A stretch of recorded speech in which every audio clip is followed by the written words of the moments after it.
অন্যান্য জেলার পাশাপাশি মালদা জেলাতে আজ অর্থাৎ শুক্রবার থেকে শুরু হলো উচ্চ মাধ্যমিক পরীক্ষা। এবারে জেলায় 42,312 জন পরীক্ষার্থী রয়েছেন। এর মধ্যে ছাত্র 17,955 এবং ছাত্রী 24,357 জন রয়েছেন। জেলায় মোট 131টি স্কুলে পরীক্ষা হবে।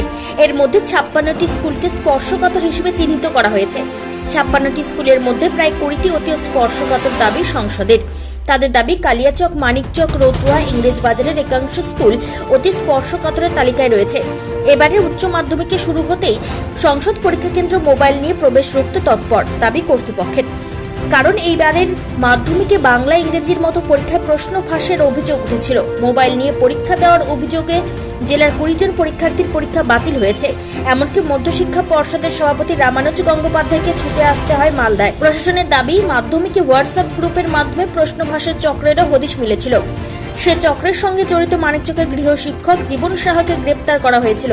তাই উচ্চ মাধ্যমিকে সংসদের পাশাপাশি নজরদারি চালাবে পুলিশ প্রশাসনও। কোন স্কুল? আচ্ছা, পরীক্ষা দিতে কোন পরীক্ষা? আচ্ছা, উচ্চ মাধ্যমিকের আজকে প্রথম পরীক্ষা বাংলা। কোন স্কুলের সেন্টার পড়েছে? আচ্ছা, ঠিক আছে। একদম সকাল সকাল উঠে পরীক্ষা দিতে এসছো, কেমন লাগছে?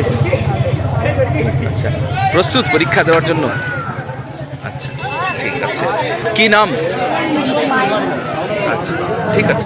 এসছো কোথায় এসছো? ইয়ে হাই স্কুল। কোন পরীক্ষা? আচ্ছা, এই যে প্রথম পরীক্ষা, কেমন লাগছে?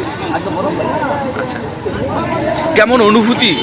এই পরীক্ষা ভয় লাগছে, প্রথম পরীক্ষা দিন। আচ্ছা, সবাই আসলো, ভয় লাগছে। আচ্ছা আচ্ছা, পরীক্ষার জন্য প্রস্তুত? হ্যাঁ, প্রস্তুত। কি নাম? Bureau report, news for Bengal. কম খরচে সাধারণ মানুষের একমাত্র ভরসা রাজ্য সরকারের সুফল বাংলা স্টল। এখানে চাল, আটা, কালো চাল, মাংস থেকে শুরু করে সমস্ত রকম শুকনো খাবার পেয়ে যাবেন অন্য বাজার থেকে কম দামে। এছাড়াও রাজ্যের অন্যতম আকর্ষণীয় সুন্দরবনের মধু পাবেন আমাদের স্টলে। তাই আজই আসুন সুফল বাংলা স্টলে। আমাদের ঠিকানা মালদা কালেক্টর বিল্ডিংয়ের বিপরীতে অথবা শুভঙ্কর শিশু উদ্যানের পশ্চিম গেটের সামনে, মালদা। যোগাযোগ নম্বর 8001574145 অথবা 9733179825। This channel does not promote or encourage any illegal activities. All contents provided by this channel is meant for educational purpose only.